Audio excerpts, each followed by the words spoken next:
সাবেক প্রধানমন্ত্রী ও BNP chairperson Begum Khaleda Zia চিকিৎসাধীন অবস্থায় মারা গেছেন।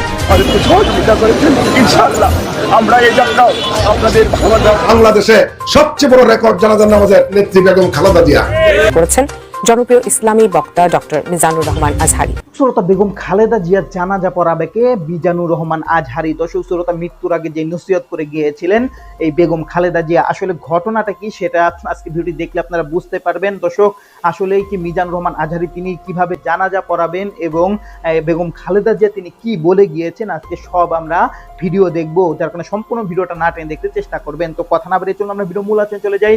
ভিডিও মূল আলোচনা চলে যাওয়ার আগে আপনার কাছে আমার ছোট করে একটু আপনার প্রত্যেক মুহূর্তের আপডেট পেতে অবশ্যই চ্যানেলটি সাবস্ক্রাইব করে দেবেন এবং পাশে থাকা বেল আইকনটি ক্লিক করে দেবেন, তাহলে প্রত্যেক মুহূর্তের আপডেটগুলো সবার আগে পৌঁছবে আপনার কাছে।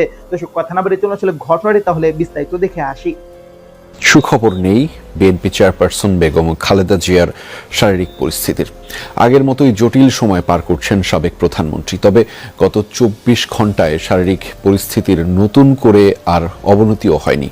বিদেশে নেয়ার বিষয়েও কোনো সিদ্ধান্ত হয়নি এখনো। সংবাদ সম্মেলনে এসব তথ্য জানিয়েছেন বিএনপির সিনিয়র যুগ্ম মহাসচিব রুহুল কবির রিজভী। এদিকে নিষেধ সত্ত্বেও আজও হাসপাতালের সামনে ভিড় করেছেন বিএনপির নেতাকর্মী ও সাধারণ মানুষ। দীর্ঘদিন ধরে liver cirrhosis, kidney, heart, diabetes সহ নানা শারীরিক অসুস্থতায় ভুগছেন বিএনপি চেয়ারপারসন খালেদা জিয়া। তার সাথে যোগ হয়েছে নিউমোনিয়া। এই জটিল পরিস্থিতিতে রাজধানীর এভার কেয়ার হাসপাতালে নিবিড় পর্যবেক্ষণে 3 বারের এই প্রধানমন্ত্রী। শনিবার রাতে ব্রিফিংয়ের পর দিনভর খালেদা জিয়ার স্বাস্থ্যগত কোনো তথ্য জানাননি চিকিৎসকরা। তবে নয়াপল্টনে সংবাদ সম্মেলন হয়েছে, সেখানে রিজভী আহমেদ জানিয়েছেন খালেদা জিয়ার শারীরিক পরিস্থিতি অপরিবর্তিত।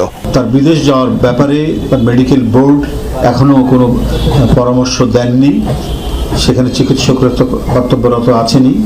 তার চিকিৎসকদের কাছ থেকেই আমি শুনেছি যে অবনতিশীল হয়নি, কিন্তু তাই বলে যে খুব একটা উন্নতি হয়েছে এরকমও আমরা খবর পাইনি। মানে তার শারীরিক অবস্থা অপরিবর্তিত রয়েছে। আবারও লোকজনকে হাসপাতালের সামনে অহেতুক ভিড় না করার আহ্বান জানান রিজভী আহমেদ। ভিড় করার কারণে হাসপাতালের স্বাভাবিক কার্যক্রমে অনেক বাধা তৈরি হচ্ছে। কিন্তু বাস্তবতা হলো এভার কেয়ারের সামনে উদ্বিগ্ন নেতাকর্মীর আনাগোনা থামেনি। যদিও জানা খালেদা জিয়াকে দেখার সুযোগ নেই, তবুও ঘন্টার পর ঘন্টা কিছু মানুষের অপেক্ষা, চোখে মুখে সে কি উৎকণ্ঠা। হাসপাতাল থেকে কেউ বের হলেই একটি প্রশ্ন, কেমন আছেন ম্যাডাম? এদিকে একজন আমির রাজু প্রধানমন্ত্রী থাকাকালে খালেদা জিয়ার সরকারি স্টাফ ছিলেন। ওনাকে আসছি আমি এখানে দেখতে, আল্লাহ যেন ওনাকে নেক হায়াত দান করে। শুধু তাই নয়, খালেদা জিয়া এদেশে হাজার হাজার রাজনৈতিক কর্মী তৈরি করেছেন। 90 দশকের ছাত্রদলের সেই নেতারাই এখন প্রতিষ্ঠিত রাজনীতিবিদ। আর তাই দলীয় নির্দেশনা না মেনে সেই নেতাদের অনেকেই ভিড় করেন হাসপাতালে। চোখের জলে হায়াত দানের মালিকের কাছে ফরিয়াদ ছিল সবার কণ্ঠে। মানুষ যে কতটা ওনাকে অন করে, আমরাও সেটা অন করি, আমরা সে কারণে আসছি। এই ট্রাস্ট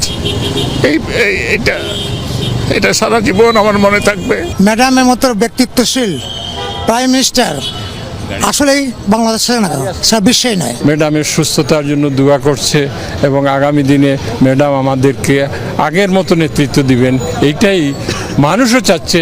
কর্মী সমর্থকদের আশা, এত মানুষের দোয়া বিফলে যেতে পারে না। আবারও সুস্থ হয়ে জনতার মাঝে ফিরবেন আপসীন নেত্রী খালেদা জিয়া। আরেফিন শাকিল, যমুনা নিউজ, ঢাকা। দর্শক, এই মুহূর্তে আমরা আপনাদেরকে খালেদা জিয়ার শারীরিক অবস্থার সবশেষ তথ্য জানাতে চাই। সেটি জানাতেই হাসপাতালের সামনে থেকে আমাদের সাথে যুক্ত রয়েছেন সহকর্মী আল আমিন হক অহন। খালেদা জিয়ার শারীরিক অবস্থা নিয়ে কোনো ধরনের ব্রিফিং এর সম্ভাবনা রয়েছে কিনা সেটি একটু জানাবেন। একই সাথে জানতে চাই আপনার কাছে সবশেষ